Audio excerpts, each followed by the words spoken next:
Hey, you there. Thank you for watching. And welcome to Force Lines Forever. Today I have a 5v5 custom match here on the most amazing Noxus map generator. So let's go ahead and introduce our teams and our players. Starting up with Team 1 in the north and anyway Team 2 in the south. Starting up with Team 1's eastern player, we have in Chevy Crimson. It is Extractor. He's playing as a Seraphim for this match as a 1900 tied for the highest rated player on his team. To his west, we have in Regal Purple, it is Tesla Max playing as a Cybran. He is a 1500. To his northwest, we have in Barbie Pink, it is Tabber Apple playing as a 1700 UEF. Again, he is in Barbie Pink. To his west is the other pink player for Team 1. It is in Lightest Red Pink. Paradox of War playing as an Aeon. He is a 1900 tie with Expert for the highest rated player on his team. And rounding out Team 1's lineup on the western side of the map is MSG, the best food additive. He is a Cybran, and he is in Emerald Green as an 1800. So for Team 1's side of the map, they have two Cybrans, two Cybrans, one Seraphim, one Aeon, one UEF. Team 1 has all of the factions represented on their side of the map. Joining up for Team 2's eastern player, we have in Pac-Man Yellow, BRSD CCC 97. He is an Aeon. He is a 1900. To his west, we have in Amethyst Purple Dimitri 11 playing as a UEF. He is a 2100. He is the highest rated player on Team 2 and in the game overall. Moving on to the middle of Team 2, we have Legend Lord 2 playing as a UEF in Ruby Red as a 1600. In Snow White, blending in with his environment quite nicely, it is Babel playing as an Aeon. He is a 1400. And rounding out Team 2's lineup on the western side, we have Furio in Batman Gray as a Seraphim, also a 2000 rated player. So for Team 2's side of the map, they have two UEF, two Aeon, one Seraphim. They only lack the Cybran technology. And for these 10 players on the map, let's take a look at the reclaim situation. Currently sitting at 39,000 mass in reclaim, which make it an even almost 40k mass, which makes it 4k mass per player. Definitely worth writing home about. There is a ton of mass around the central mound plateau thingamajig. There is some other mass dotted around the exterior sides of the map, but primarily it is in the essentially direct middle of the map. We already have transports inbound from two players on Team 2 moving in to get units on top of the plateau to control it. And then, of course, we have some comms moving in similar directions. Taking a look at where our players are headed off to in this game, we have one player on the eastern edge. Looks like it's going to be 1v1 if BRS does decide to leave his base. Between him and XRAR, looks like there's going to be a little bit of focus in the upper plateau section, so maybe not any essentially like direct conflict yet around the mound, but most likely we'll see more action on the edges for now. Also, we'll point out that there is a lot of mexes to grab, and I did enable the resources on the minimap to make it just a little bit easier to see at least the main locations of those mexes. There's a quad mex in the south and another one on the western side here. Actually, that's a 5-star mex. 6-star, just a conglomeration of mexes over there.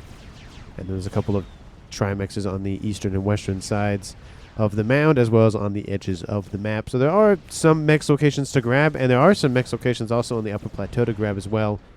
It's one of the reasons why players are getting units up there, as we also see Tesla Max distance building to get a little bit more spam up there to assist. Looks like it is going to be a 2v1 up there, so that will favor Team 1 eventually, unless Team 2 decides to send another set of units up there to assist.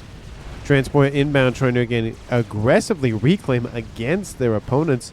Take a little bit of their reclaim and get the lion's share of it.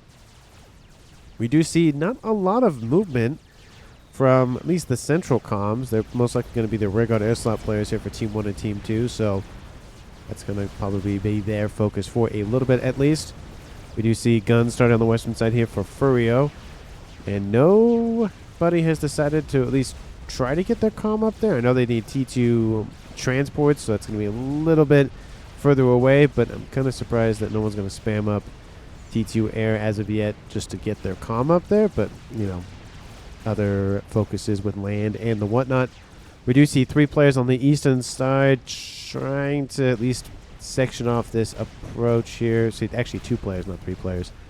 He is from Team 2, that is Dimitri.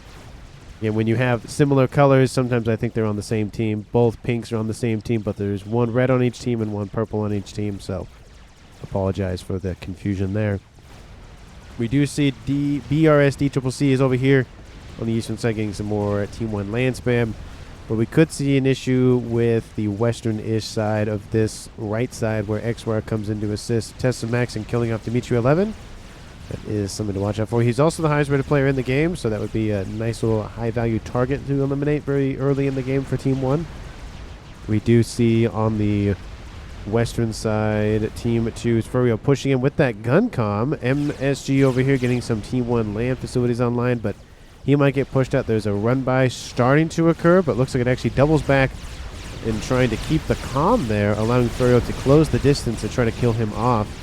We do see Paradox of War moving in westward to assist, and we now see a little bit of Babel coming in with a little bit of some T1 mexes to at least take advantage of that little bit of confusion there.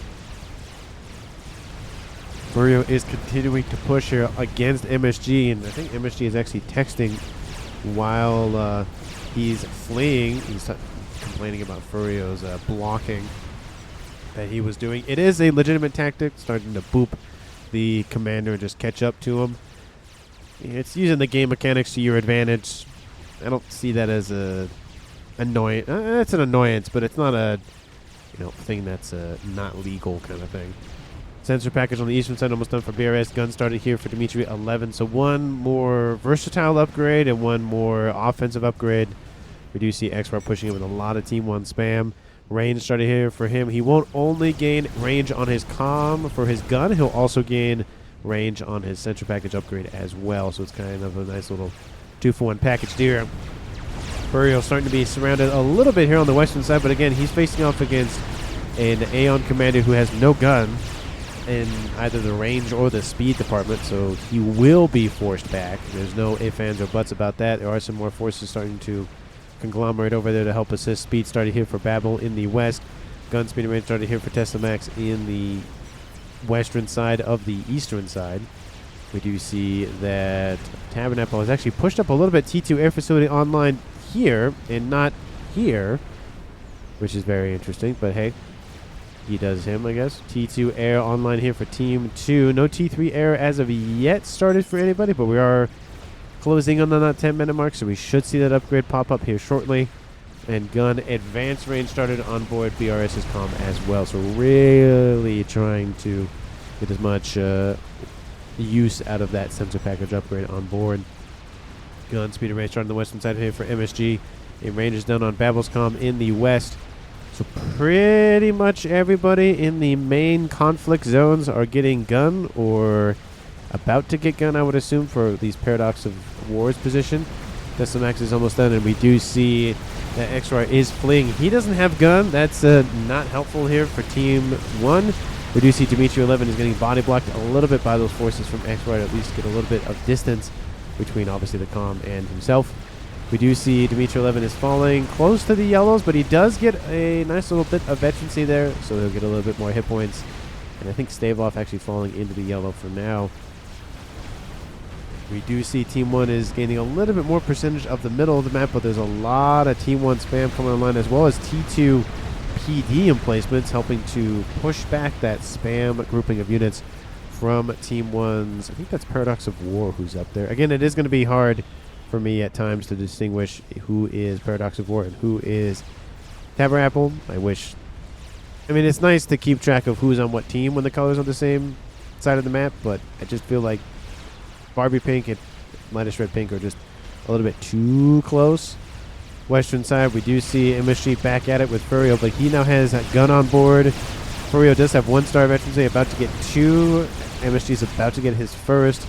T2 units inbound on the eastern side here for Furio to help assist with the Team 1 spam and get a little bit of distance between the comm of Paradox and, of course, Furio's comm. MSG is falling into the low yellows, and I think we'll see the first departure of the game here. Team 1 Zooey inbound to at least land a couple of shots on something nearby. MSG trying to get behind his T2 land headquarters, but I think he kind of got body blocked by it a little bit. Ooh, that's unfortunate. Furio will stay alive. 3-star veterancy on board, and he's about 50% hit points as well. Those efficiencies definitely helped out a lot. T3 gunship inbound. It is a broadsword, and we could see a nice little counter kill here for Team 1. There are some ASFs inbound to clean out the interceptor spam inbound from Furio. That probably won't last that much longer. Broadsword has 6,000 hit points on board. They've already dropped it, actually 1,500 hit points, which is surprising. And don't think he's going to make it home. He's already at 5,000 and falling, so I don't think he's going to make it home. Eastern side push by Dimitri and BRS. XR is in full retreat. He does have gun now on board. His T3 land facility also is online, but this is a huge push for Team 2 on this eastern front. Large amount of mechs is being eliminated for Team 1. Furio still alive, but not for much longer. There he goes. Almost killed off that broadsword, but it just wasn't there. Team 2 does have T3 arrow online, getting ASFs now, but they needed them about, let's say, 30 seconds to 45 seconds ago. We do see Team 1 is starting to be able to slow down this push from Team 2. Dimitri 11 just kind of hanging out, and BRS using that Aeon Sniper Stealth? Not Aeon Sniper Stealth, Aeon Sniper Intelligence Gathering. He does have visual range or visual contact on both of the comms on the eastern side here. So at least he's aware of where they are, but there's a lot of units inbound. And I think these two comms need to start fleeing, or they're going to get boxed out and essentially get killed, pretty similar to what happened to Furio. I think there's some revenge on that broadsword to kill off the comm of Furio. And Furio is still in the game, at least for now, commenting about they have no air, so that is something that Team 2 desperately needs to fix, because they will get boxed out of a lot of environments if they just don't have any air support. Go in, says XRAR. He's talking about just go for the kill. Again, it is gun, advanced range, and sensor package versus a gun on the eastern side with Dimitri 11 with gun and Tesla Max with gun and stealth. So Team 2 can still see him because it's not cloaking. Dimitri 11 is going to gain some veterancy from this. He's now at 4 stars, and BRS helping out to assist with a little bit of overcharges inbound from his comm to go after those Othams. We do see some T2 PD on the little bit southern side of this little pond here that they're going to be able to hide in. Tesla Max still pushing in. There's a lot more T2 units here for Dimitri 11, and this should be enough to force this comm back, maybe, or at least do enough damage to make him reconsider. Ilshi's trying to coast in around the eastern side. Those get eliminated, and XR still pushing in. Again, BRS is still in the green, and Dimitri is now back up in the green. So yeah, their PD position does get eliminated, but honestly, there's not really much left to support the comms for both XR and Tesla Max. So realistically, they're kind of not in a great position, and BRS is still able to shoot at the comms with Team 1 without them being able to shoot at him unless they get even closer into range. Missile spam, at least in the mobile technology here for Tesla Max in the middle, trying to eliminate this position. There is, this shield base with a couple of TMD, a couple being actually one. There's more TMD up there, but kind of gets denied on that side of things. Bombers inbound trying to thin out the numbers, but now BRS is being double teamed. Reach 11 not shooting at any of the comms, and there he goes. And Tesla Max will take a little bit of the AoE from that comm explosion.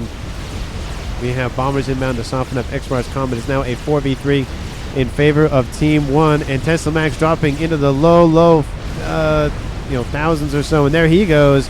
And XR drops as well because of that explosion from the comm. He'll probably make it to land. He drops to... Oh, he's getting hit by Percy's, and there he goes.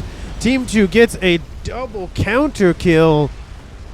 Ooh, that was not great here for either team, but specifically Team 1, because now we have a whole pink on the northern side of the map here for Team 1. It is a Barbie pink and Lattice red pink, and Team 2 has Amethyst purple, Snow White, and Ruby red, but it looks like Babel gave everything over to Dimitri 11, so realistically it's just Amethyst purple and Ruby red.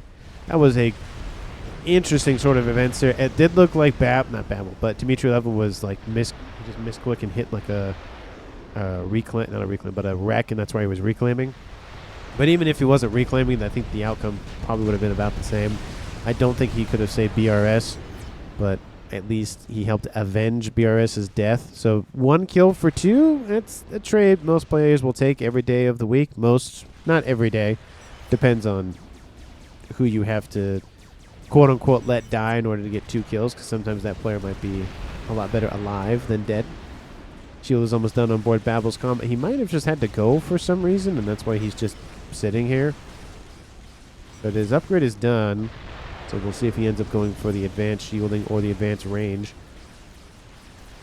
But things have really quieted down now with the death of 3 players back to back to back on the eastern side. So at not even 20 minutes on the clock, half of the players are dead. I always hope that everybody makes it at least past the 20-minute mark, but that is obviously not going to happen this game. Eco situation, Team 2 and Team 1 actually pretty close to one another. The numbers keep jumping back and forth. Team 2, Team 1, Team 2, Team 1 in the lead, but looks like maybe Team 2 is starting to get a little bit more of that lead. An actual lead, I should say. But that is a crazy amount of stuff happening before 20 minutes. Upper Plateau is getting denied for Team 2. There's just so many missiles inbound. And especially with these Vipers, even if the missile is shot down, they split. And they still do a little bit of damage, so it just makes it very, very difficult to deal with. And now you can see it's not going anywhere. Western side here, we see a lot of T3 Harbingers inbound to push that western side. Babel actually, no, is still in the game. He just gave everything over to his teammates. Looks like he kept a couple of E storages, but that's about it. And 1 T, 1 AA in placement, but nothing much after that. The middle has now been conquered by Team 1. They're going to be very appreciative of the extra eco, especially with the reclaim that's sitting over there. Oh, there is one mass storage right there for one random reason or another. I'm surprised that is he just gonna kill as much as he can and then exit the game with a big ball of fire? I mean, he could. I just don't know why he's not trying to stay in the game longer and have more stuff. But anyway, western side does have a chicken online here for Dimitri 11. Eastern side starting to be pushed back. We do see some Percy's trying to hold the line, but there's a lot of inbound offhams and bricks from Team 1. I think that's Paradox. No, is that? No, it's Tabernacle. Tabernacle, if I can say it right, has the eastern side. Paradox of War has the western side. And again, it makes it very difficult when you have Barbie Pink and Lightest Red Pink on the same side, very close to one another. Not helpful. Not helpful for distinguishing what's what. Babel moving in to assist the chicken, rather than the chicken assisting the I mean, one or the other kind of works, but just not looking too hot on the western side here. It's going to be coming down to a lot of APM. Again, 2 main players for each team. There's only so much they can control. It's mainly the Rigard Airslap player for Team 2's Legend Lord 2, and then it's everything else for Dimitri 11. And you can see that's starting to really eat at him, especially on that western side. But Chicken is doing very, very well for him on the western side, especially with Babel to help assist, pushing back a little bit of those units and whatnot from Team 1. This little fire base with a lot of tickle cannons isn't going to last much longer. Chicken is leading the charge. Team 1 trying to stop this push, but I don't really see. I mean, there's a lot of T3 Harbingers here, and there are some bricks, and there's a couple of broadswords. So there is some damage here, but the problem is it's not conglomerated together to be able to attack all at once, so the chicken is getting some veterancy pretty easily. But I do think, as I say that, of course, now somebody hears me. Oh, and now we have some broadswords inbound, and that's going to be a kill on that chicken. Chicken, you're kind of too tall to hide in the water, so that's not going to work.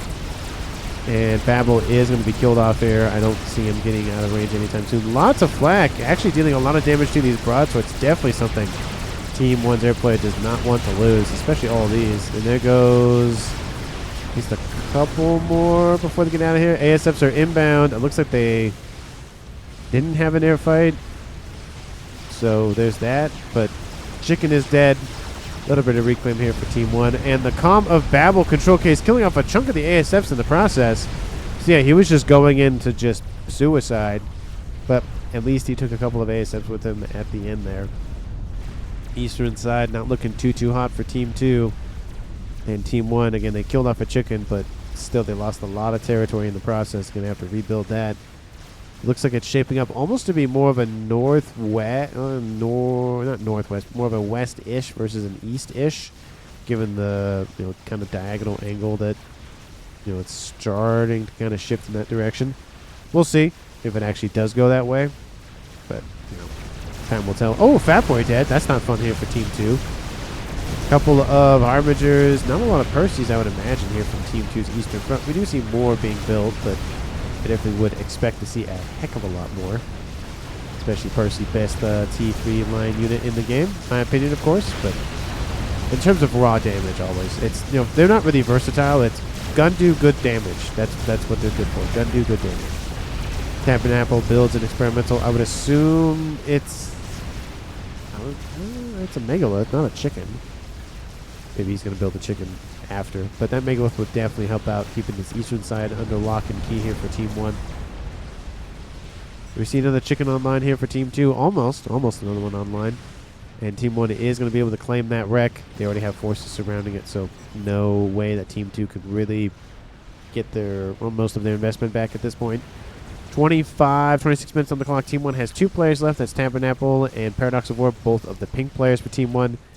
Team 2 has Dimitri 11 and Legend Lore 2. It is a 2v2 tied-up game with the death of Babel earlier on. Eco situation does favor Team 2 by about 100 or so mass per second. It's kind of up in the air with exactly the amount, but it's about 100 or so. Map control is about 50-50. I think that's going to start trending Team 1's direction, though, here shortly. So let me know down in the comments who you think is going to currently win this game at 26 minutes. Thank you so much for watching to this point in the video. Hopefully everybody is enjoying the video, and if you have, why not hit that like button, subscribe to the channel, share this video with your friends, family, your pets, because your pets also deserve quality content, so why not do that? I really do appreciate it, and your pets will as well. We do see a couple of Harbingers trying to bravely stand in front of all this incoming firepower, but it's not really gonna work. Western side, nothing too crazy happening. There is a chicken here, and again, Team 1 trying to keep everything away from that wreck. Tactical missile started here for Legendor's Comm. We could see a Billy Nuke. Team 1 and Team 2 both have UEF comms. Team 2 has 2 of them. Team 1 only has 1. There could be a way to fight all of this T3 land spam. And here comes more Othams and Bricks. Of course, the Othams and Bricks in this game have torpedoes on board, which does not bode well for Legendary 2's health if he's going to stay there long term. And it doesn't bode well for his base. That's technically Dimitri 11's base, technically. But, there is that. And Legendary 2 does finish the missile and just gets out of there because he sees the inbound threat. Fat Boy coming online, but it's going to be a while before that's done. There are some gunships stacking up here for Team 2's Legendary 2 just to deal with an incoming barrage. I am surprised that Tabernacle didn't send his units to the base here. They went wet. Oh, okay. Well, never mind. And now they're sending the base. Now they're sending them to the base. I don't know why the ASFs are stacking up there. Did they have an air fight at some point that I missed? No. Not maybe. Maybe there's an air fight that I missed. I don't really... yeah, there are dead ASFs here, so yeah, I did miss an air fight over there. It looks like Team 2 won it. That's definitely a good thing, obviously, for Team 2. P-Gen goes down. Obviously, it gets reclaimed, so it doesn't volatilely explode. Legendary coming in to assist to deal with the rest of the Othams, but a couple of P-Gens were lost nonetheless, so a little bit of damage to Team 2's base, but nothing too long-lasting in terms of the power situation. Oh, actually, probably needed those P-Gens online, but he still has a little bit of a buffer, so he should have enough to build a couple more P-Gens. Yeah, he's doing... Oh, no, he's building a Awasha bomber. Never mind. So, might need more power there. Just a little bit. Ooh, it's dropping. Ooh, it's dropping. We'll see his eco, if he doesn't fix it, just take a nosedive. We have a megalith being surrounded by broadswords. That's never good. We do have the forces from Team 1 stacking up over here. Fire trying to do some damage, at least to the shield units that are hovering over here. And honestly, these units are probably going to die before the units actually get into range and get out of the water. And yep, there he goes. Janus was going to come for the finishing blow, but it got robbed.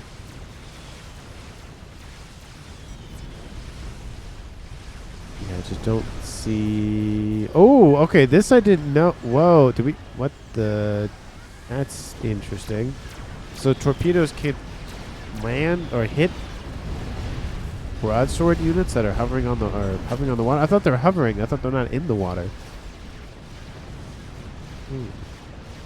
They were able to target them with the torpedoes. Interesting. Anyway, western side, we have an attack once again here from Team 2 is Dimitri 11. He has 2 chickens now instead of the 1. The first chicken is still there, but it should be reclaimed mostly by the time that force gets there. Team 1 has no experimentals on the western side. They do have a lot of T3 units, though. Bricks and Harminges by the looks of it. So those may be enough to deal with 2 chickens. Probably not enough to deal with the Awasa Bomber, though. That's going to be the rub there. We do see that Megalith and all of those units are starting to pull back now. There's some AA units inbound from the north to help thin out the herd over top of that force here from Team 1. Broadswords are inbound. They will take some losses if they do engage the bounces, but they haven't stacked up enough to really be a huge issue for now. There is that Air Force right to the north of that, so that's probably going to be the annoyance there. Tactical Nuke started here by Legend Lord 2. Doesn't go for T3 Engineering Suite first, but just wants to go for the Billy Nuke, which I don't blame him. Billy Nuke is fun. Chicken on the eastern side now here for Tabernacle, and he's going anything for his main base, getting some shielding online, but nothing too crazy. Bomber is inbound, going to go after... Nope, not going to go after that base. Going to go after the big group of units to the north. Bomb's going to land. Oh, no, that's a pretty good placement there. Takes out a couple of PD with it, or at least tries to take out some PD with it. Boom. That should draw the ire of the ASFs, but no, they're going to engage the ASFs from Team 2's Legend Lore, so that'll be a little bit of distraction. So even if Team 2 loses the air fight, at least they'll do some damage to the ground units before the bomber is eliminated. Here comes another drop inbound, going to land right in the middle of that force. Chunk of that force is dead, and I think about 2 or 3 more bombs will be more than enough to deal with that. Cool, make the OP unit and ruin a nice game. It's not an OP unit, just build a bunch of AA. XR, please kill this. ASFs, here comes the bomb landing in the base to the north. Kills off the shielding in a couple of structures, but honestly not as bad as it could have been. ASFs are inbound. Will the bomb make it to the air grid? It's taking some hits. It looks like it might make it.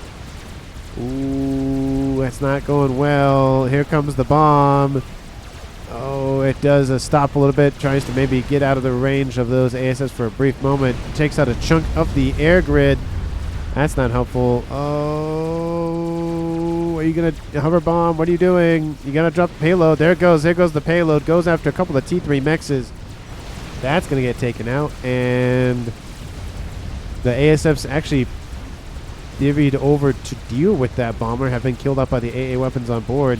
That bomber is still alive. 116,000 mass kill. That's going to help eliminate another chunk of the land units. And maybe it'll actually make it home at this point. Nice grab there. The landing tanks help assist with the retreat of that bomber, but the middle of the map, land units are inbound, and both air grids are taking a hit this game. GC inbound from the east. Is that Fat Boy done yet? Or is that a different Fat Boy? Maybe that's a different Fat Boy. I don't know. But not looking good here for Team 2's air player as well. Billy Nuke is inbound. Broadsword's trying to deal with the Megalith, and hopefully doesn't kill off his own bombers. I mean, bombers. Oh, broadswords. Yeah, does actually kill off half a wing, so that's not helpful. And the entire air grid for Team 2 is now eliminated. So both air players have been dealt a serious blow. One of them an entire blow, and one to the north at least a little bit less of that. Bombs inbound just going to help thin out the herd here a little bit. We'll kill off a couple of the wrecks and actually kill off the broadswords as well, at least most of them, so that's not helpful. But it's either that or just deal with all the inbound units. Reducing the inverted laser here for the GC. Second Megalith is online. 33 minutes on the clock.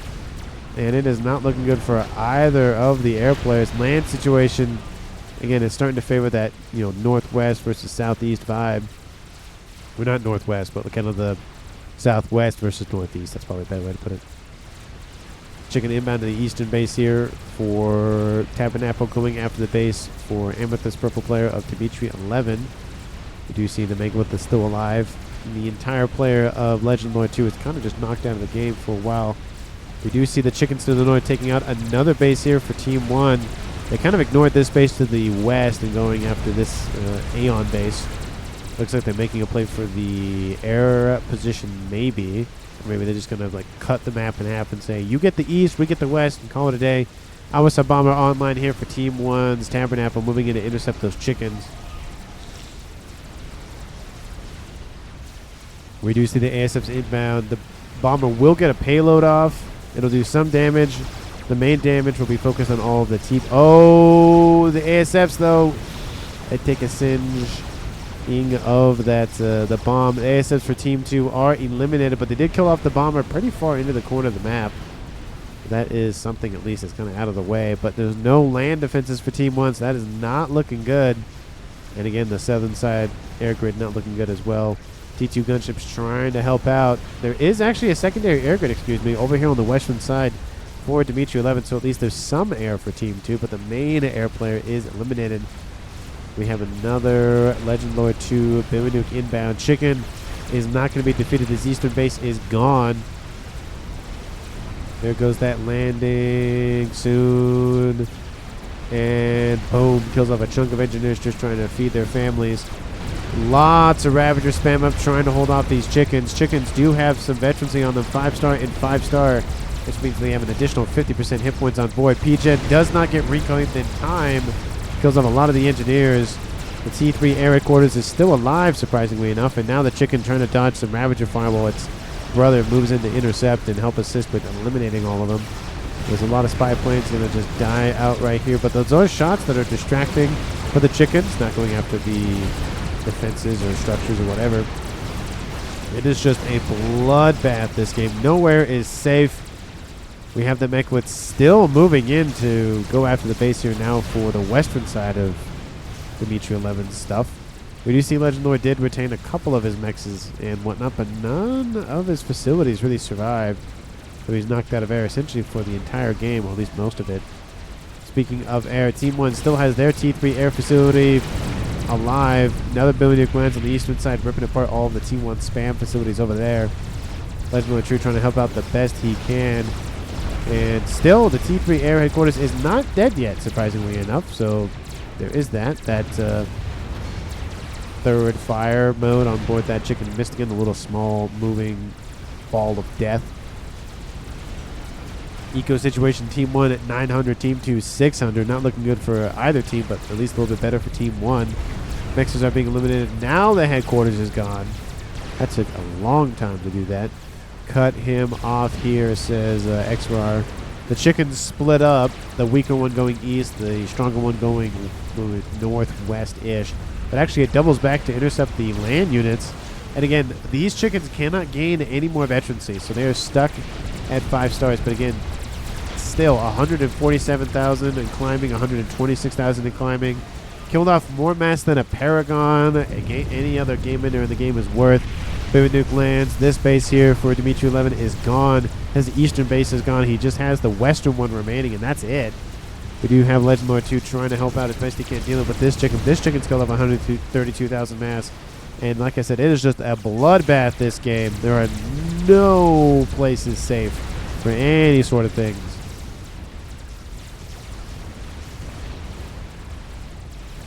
We do see T2 air facility has been started going for T3. Bomber has been started. Chicken has been started. And now one is now done for Tabernacle. So trying to hold off the 2 chickens. Actually soon to be 1 chickens, I should say, here from Team 2. Because this one's about to die. It should just try to intercept and help with the Ion Storm. But looks like it's just trying to flee and go home. Western side under threat. Monkey Lord is done. Lands on his own units, which is not that helpful. And this western base here for Paradox of War is just not looking good. He does have a T3 air facility up here, which is very good use of the upper plateau base that he's now starting to form. Stays away from the land units, so that's something. Second chicken is online. And yeah, no nukes, no artillery, no game enders, no nothing. It's just no places of relative security really exist in this game besides the eastern and western corners, but even then we've seen this one invaded and this one almost get invaded. Now we see Legend Lord 2 going to be officially eliminated from the game at this point, with all of his mexes being scooped up and killed off. We see kind of the same thing here for Paradox Reward, but he still has this base and he has this upper plateau base, so at least he has a little bit more to his name at this point. We do see both the comms for Team 2 on the southeastern pond. We do have one on the east and one on the west here for Team 1. T2 gunships inbound, going after the chicken. We also have a Awasa bomber going in for said chicken. And I don't think you're going to have a fun time there, chicken. I don't think you're going to have a fun time there, gunships. Yeah, it was not great. Friendly fire damage is not fun. Especially if you do it to your teammates' units, but sometimes there's just accidents happen and whatnot. Go in the water, says XRR. It does have 32,000 hit points remaining. I think it's 8,000 or 10,000 damage that the bomber does. The chicken should make it to the pond and be fine. ASF's inbound to protect and intercept, but I don't think that'll really happen. 200,000 damage killed with that Awasa bomber. Done a very good job with the bombers and the experimentals, Dimitri 11. Does he get that other chicken home? Oh, look, there's that chicken, speaking of which. Intercepts the chicken here from Team 1. Again, 500 hit points. I think it'd be funny if it was 99,999. I think that would have been funnier. But, you know, we can't all have it our way. 3 chickens stacking up on the western side with the 4th one added over here. Not looking good for numbers, at least on the northwestern side. Team 2, you know, they're facing off against a couple of chickens, but they're, you know, very far away from one another. And it's a not a lot left here game kind of thing. There's not huge bases built trying to, you know, bombard each other with artillery or nukes or whatever. It's very kind of skimping on the everything. There's no nukes. There's no artillery, like I said, no game enders, because there's no time. Because you got land invasions everywhere. You got bombers everywhere. BRS says, GG, we won this. 3 chickens left side. In fact, won this. Well, yeah, definitely MVP goes to Dimitri 11. Nuke commented by MSG. Does Team 1 have... Hold on. Does Team 1 have a nuke? Or Team 2 have a nuke? No. That's Billy Nuke, not Nuke. Oh, MSG is saying build nuke. Ah, yeah, that makes more sense. Saying build a nuke here. Which he could, and that would possibly help out. Especially with this base not having an SMD, but there's still the land experimentals to consider and the air experimentals at this point. 4 chickens on the western side cleaning out Paradox's war base up here. There's, like I said, really no hope for this base surviving. Even with just 2 chickens. Even with 1 chicken, it would have been more than enough. Here comes a bomber killing off a ton of T3 units now. That's not great. There's 5 chickens now here for Team 2. And Team 1 only has the 1 chicken over here. That's not going to go well. I can kind of see a situation where these chickens are going to beeline it for Dimitri 11's base, and those chickens are going to beeline it for Tabernapple's base over there to the east. It might be kind of close to a photo finish.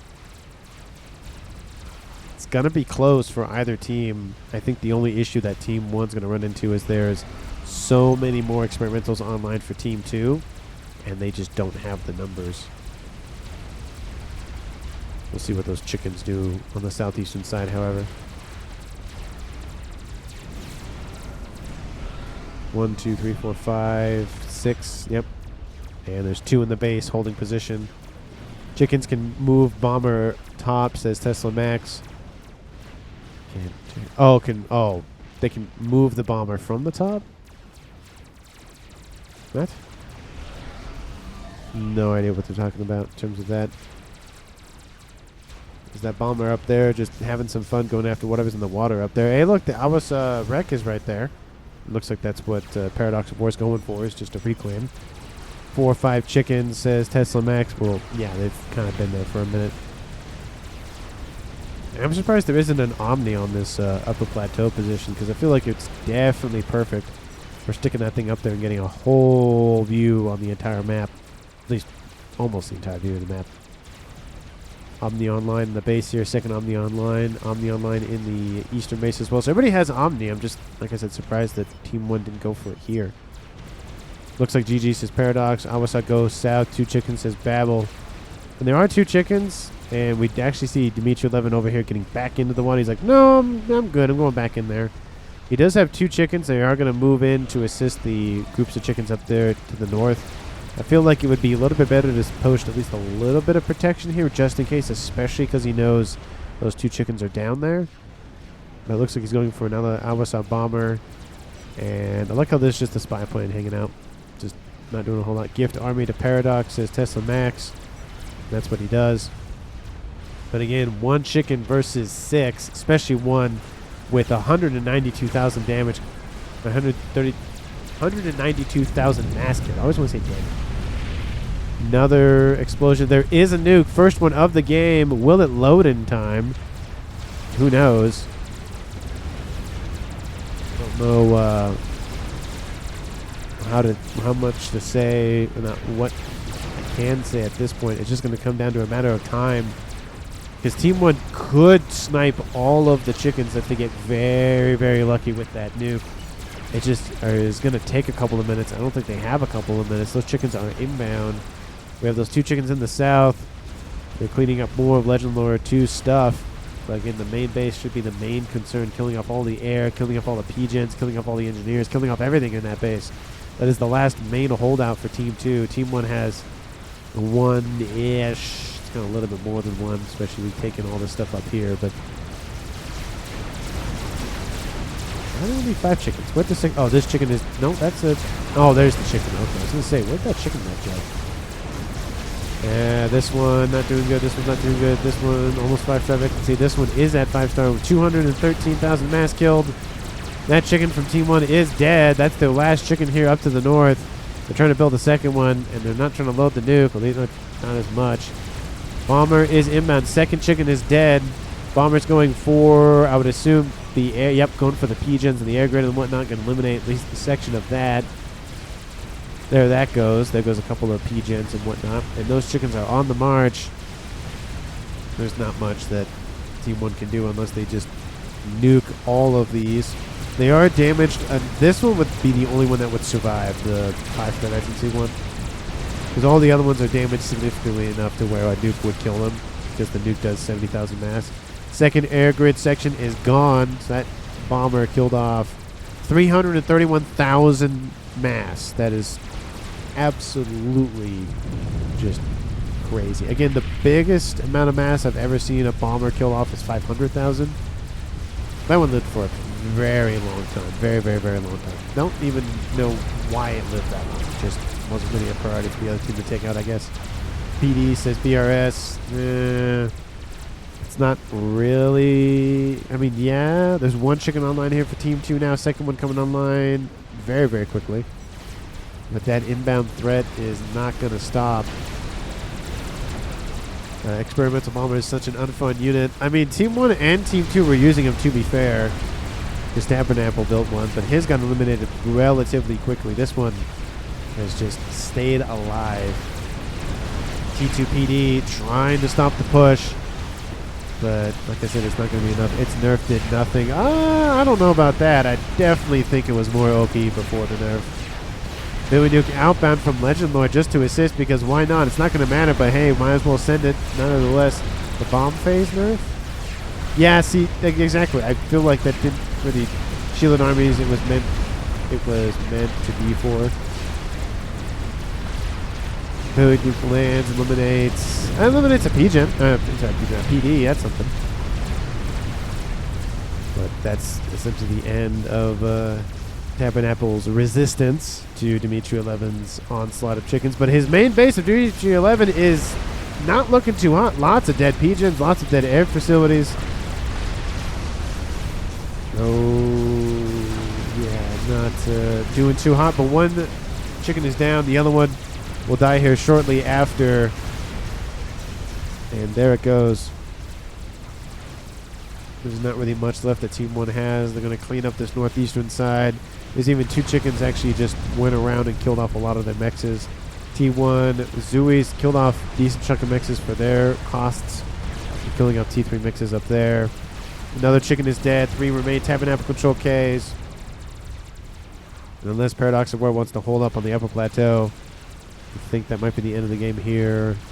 in favor of Team 2. There's the explosion there. 48 minutes on the clock and climbing still. There goes Control K outbound from Paradox of War. And that's the game here, folks, at 48 minutes and 47 seconds. One more second. One more second. It's been 48. Dimitri 11. That was a very great game here from him. He did get a lot of mass with the death of a couple of his teammates and handed off to by Babbles. That definitely helped out keeping the chicken spam going. Eastern side completely collapsed. Western side for Team 1 completely collapsed. So it was just essentially who could kill the other faster. The only problem, of course, that Team 1 only had 2 chickens. Team 2 had triple that. And it didn't really help. Team 1, I think, either needed to go for more chickens or just try to spam the nuke. But again, in the spam nuke defense setup, they could have maybe got one nuke out and killed maybe this section of chickens off. But there were still these chickens running around, so it was only a matter of time before they intercepted. Maybe they could have delayed them, but there's also that bomber to consider. So it's just kind of a, if they did this, maybe. If they did this other thing, maybe. But I just think it was too much of a lot of things that just kind of killed them off or just prevented them from really mounting some sort of defense. But thank you so much for watching. I really, really, really do appreciate it. If you haven't done so already, because why not at this point, hit the like button and subscribe to the channel. And I will see all of you in the next one.